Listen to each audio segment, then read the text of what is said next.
el fenómeno de la propaganda que hoy identificamos con la política, que identificamos probablemente con el comercio, con los productos, y se confunde con la publicidad, la palabra propaganda tiene un origen eminentemente religioso. La palabra propaganda proviene justamente de aquel momento en que la Iglesia Católica ve amenazados sus intereses, ve amenazadas sus doctrinas con la Reforma Luterana, y en la Contrarreforma precisamente acuña este término de la propagación de la fe, la propaganda fide. Este es el primer momento histórico que nosotros reconocemos en el que aparece la propaganda. El segundo más fuerte, no porque haya sido el único o no haya habido otros movimientos de propaganda desde la Reforma hasta este que voy a mencionar, sino porque ha sido el que nos llega, el que llega a este momento, el que llega también a configurar una nueva manera de ver la historia, es la propaganda hitleriana. Y por supuesto también la propaganda bolchevique o la propaganda soviética.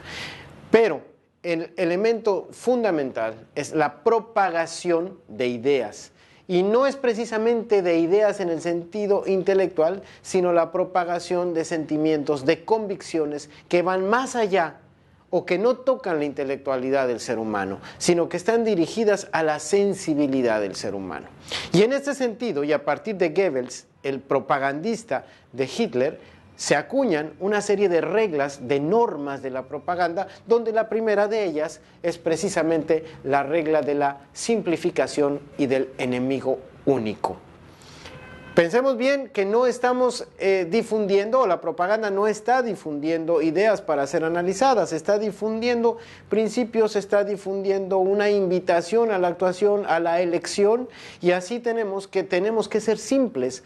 Hay que ser simples en lo que se está difundiendo. La primera regla es la simplificación. ¿Y cómo? Un enemigo único. Porque la propaganda siempre hablará de enemistad o de algo que se va a combatir o de aquello que tengo en contra. Sin enemigo no hay propaganda. Sin algo que está confrontado hacia mí no existe la propaganda. Por eso necesita propagar. La propaganda entonces se esfuerza en primer lugar por la simplicidad. La simplicidad. Esto quiere decir que cualquier doctrina y argumentación que quiera la propaganda difundir tiene que estar establecida en puntos claros y sencillos.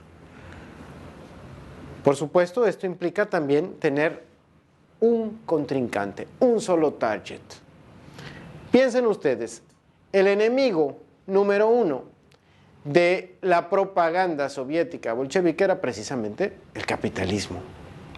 Así, en estos puntos de la simplificación y del enemigo único, el último que tenemos es la búsqueda de un contrincante, un objetivo, un target, que pueda acumular todos aquellos elementos en uno solo. Vamos a poner el siguiente ejemplo.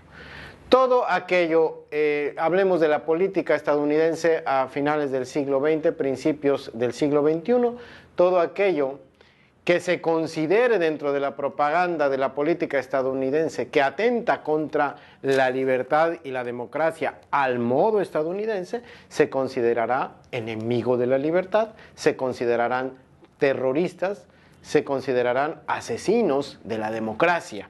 Es un enemigo, es como un demonio al que hay que atacar. No importa si proviene de un determinado país, de un determinado partido político. ¿Por qué? Porque la propaganda tiene que establecerse, así como las novelas de superhéroes, tiene que buscarse aquel contrincante que tiene que vencer.